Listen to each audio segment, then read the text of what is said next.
Saudara, penyelamatan 53 awak menjadi prioritas utama untuk pencarian kapal selam KRI Nanggala 402 yang berpacu dengan waktu karena cadangan oksigen diperkirakan akan habis pada Sabtu pagi besok.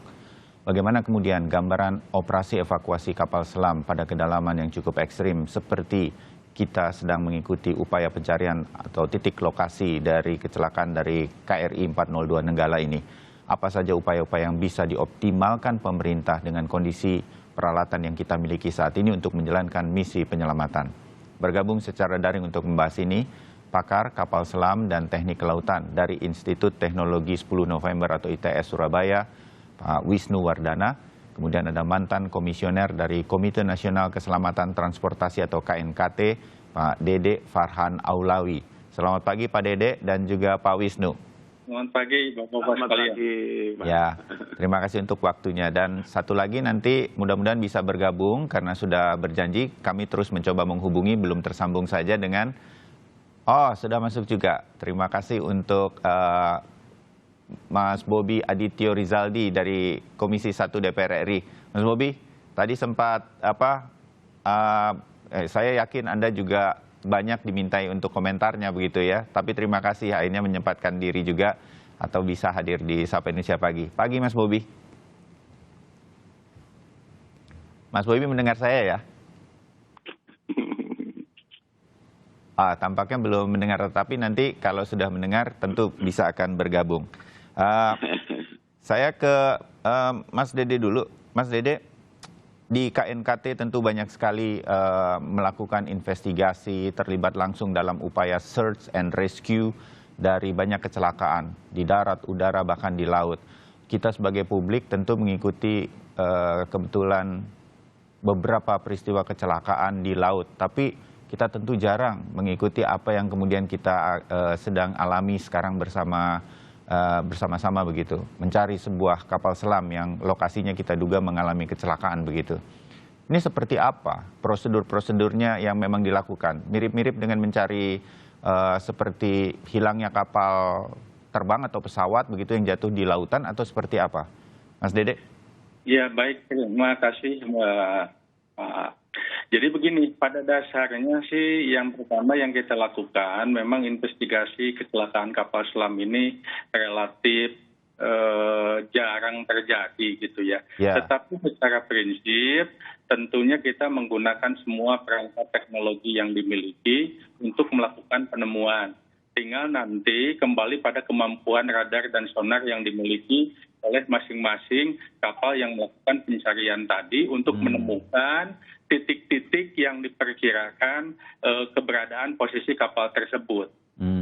Gitu, Pak. Nah, kejadian ini sebenarnya ya kita bisa mengatakan ini accident atau insiden karena tergantung kepada kalau kita bicara secara terminologi, kita mengatakan accident kalau ada personal injury atau property damage.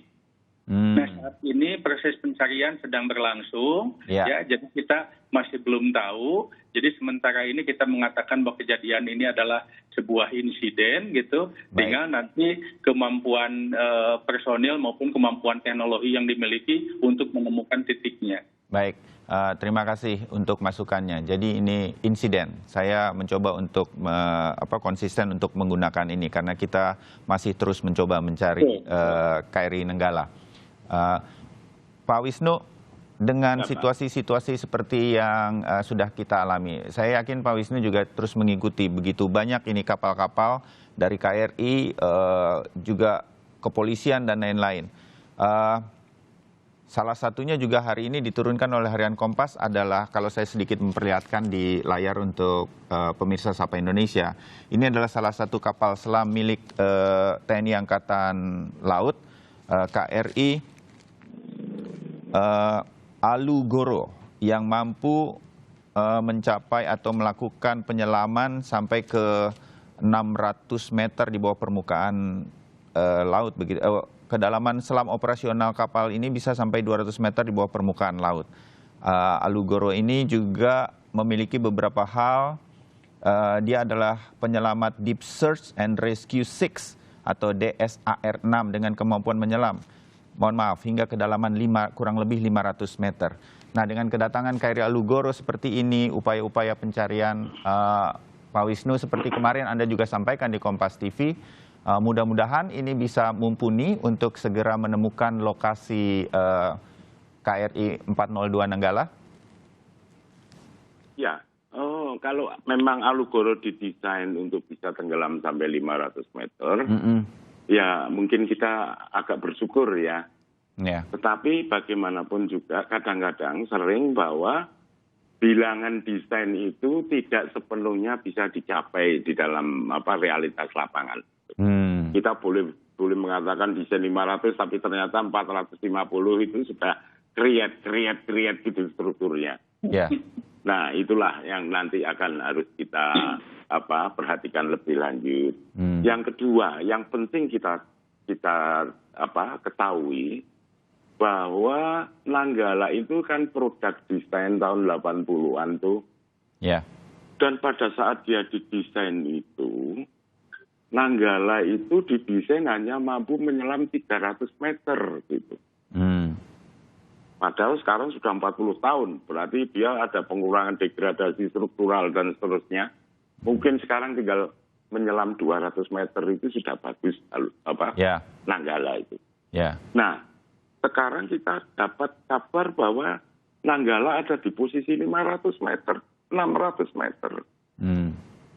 Pasti ini ada sesuatu yang tidak tidak baik gitu. Ada sesuatu yang malfunction dari kapal selam ini. Kenapa kapal selam yang hanya mampu atau didesain 200 meter kok sekarang ada di 500 meter itu? Oke. Kalau Mas Wisnu, kalau dibilang kemarin dalam konferensi pers juga oleh Panglima TNI dan juga Kasal begitu, ada situasi blackout, kelistrikannya mati total. Itu apa artinya? Apakah dengan demikian sebuah kapal selam juga tidak bisa bergerak bermanuver di dalam laut? Kalau pesawat terbang, koreksi saya kalau salah juga Mas Dede, kan mesinnya mati misalnya begitu, dua-duanya kanan kiri, dia masih bisa gliding menurut analis penerbangan begitu untuk mencari posisi mendarat. Kalau kapal selam seperti apa Mas Wisnu? Ya, jadi gini Pak, dari 200 meter desain kapal selam itu sekarang pada posisi 600 meter, meluncur dari 200 ke 600 meter dengan insiden tadi dengan jujur gitu, menyusup gitu. Itu kecepatannya pada saat dia menabrak dasar laut itu bisa 30 knot, 35 knot. Kencang banget itu karena berat kapal selam itu 1.400 ton. Nah, pada saat dia menabrak dasar laut itulah saya mencurigai atau mengkhawatirkan bahwa peralatan sonar yang ada di ujung-ujung kapal selam itu rusak semua. Gitu. Jadi di situ rusak, komunikasi terpotong, sekaligus yang juga saya khawatirkan adalah bahwa pressure hull kapal selam ini juga mengalami kerusakan. Karena apa? Karena ada bukti bahwa di permukaan itu ada minyak. Ada kemungkinan minyak itu memang sengaja dilepas dari kru untuk mengetahui ini loh aku di sini gitu. Itu kemungkinan pertama yang baik gitu. Tapi ada kemungkinan kedua yang jelek. Jadi kalau pressure hull kapal selam itu pecah, tangkinya pecah, minyaknya keluar dan minyak itu membasari permukaan air dan seterusnya. Nah ini yang berbahaya. Karena apa? Pecahnya pressure hull itu akan mengakibatkan tekanan hidrostatik yang 600 bar itu menerjang masuk ke dalam pressure hull itu. Menyerang manusianya, menyerang peralatan, menyerang permesinan, dan seterusnya. Sehingga semua komponen sistem dalam kapal selam itu semuanya fail. Termasuk yang katanya tadi adalah blackout tadi. Oke, saya ingin tetap menjaga optimisme pada pagi hari ini, Mas Wisnu, untuk siapa tahu tadi Anda mengatakan bahwa ada kemungkinan minyak itu sengaja dilepaskan oleh KRI Nanggala untuk memberikan lokasi. Mudah-mudahan itu yang terjadi dibanding dengan yang walaupun Anda menyatakan ada kemungkinan-kemungkinan lain. Sedikit saja bahwa kemudian juga di dalam preskon kemarin oleh Panglima dikatakan di kedalaman 50 sampai 100 meter sempat terdeteksi oleh KRI yang berada di sekitar kemungkinan lokasi insiden ini ada benda berkemagnetan sangat tinggi. Kita harapkan, kata Panglima dan juga Kasal kemarin, itu adalah KRI Nanggala. Mas Wisnu? Ya, saya kurang tahu ya apakah kemagnetan itu memang bisa di sounding ya dari luar itu untuk mengetahui apakah Nanggala itu di situ atau itu kemagnetan dari hal yang lain gitu. Ya. Saya kurang paham tentang itu, Pak, terus terang saja. Oke. Tapi dalam hal pencarian dari Nanggala semestinya ini bisa digunakan kapal selam yang kecil, emergensi kapal selam yang berkeliling di sekitar situ, saya kira. Ini lebih bermanfaat bagi kita untuk memastikan benda berkemagnetan tinggi itu apa begitu untuk bisa segera begitu ya. Baik. Iya, itu juga masih satu masalah sendiri itu. Ya, oke. Jadi masih agak jauh lah kalau menurut saya itu. Ya, baik. Mas Bobi, saya tahu Komisi 1 terus intens mengikuti apa yang kemudian dilakukan oleh, saya menyebutnya sudah tingkat pemerintah ini sudah mengerahkan semua upaya. Presiden kemarin juga mengatakan itu kan. Dan mewakili keluarga terutama dan juga seluruh masyarakat Indonesia yang terus menggantungkan asa bahwa KRI 402 Nanggala ini bisa ditemukan termasuk para awaknya. Ini sudah all out, Mas Bobi, dan bahkan kita juga sudah meminta bantuan dari negara-negara tetangga. Mas Bobi? Iya, betul. Kita juga berharap bahwa 53 awak ini bisa segera diselamatkan. Amin. Semua upaya terbaik pemerintah saya juga sudah lihat, sudah dilakukan. Memang masih ada beberapa hal yang perlu, yang bisa dilakukan. Contohnya memang ini semua harus dikoordinir oleh militer. Yeah. Kenapa? Karena yang akan diselamatkan ini adalah kapal selam yang sedang membawa torpedo berhulu ledak. Yeah. Jadi jangan sampai ada upaya penyelamatan nanti malah ada kecelakaan lagi kemudian. Nah, lantas yang paling utama adalah bagaimana meningkatkan kemampuan deteksi bawah air. Memang dengan keterbatasan peralatan ini dan kita juga menunggu bantuan dari teman-teman dari luar negeri, Malaysia, Australia, Singapura, yang bisa dilakukan adalah mungkin meminjam kapal sipil yang memiliki kemampuan seismic survey. Seperti yang perusahaan-perusahaan minyak itu kan selalu punya, dan saya yakin itu semua sudah terjadwal, semua ada di perairan Indonesia. Yeah. Memang sangat mahal sekali itu biayanya per hari. Tetapi karena ini upaya penyelamatan, pemerintah harus melakukan at all cost.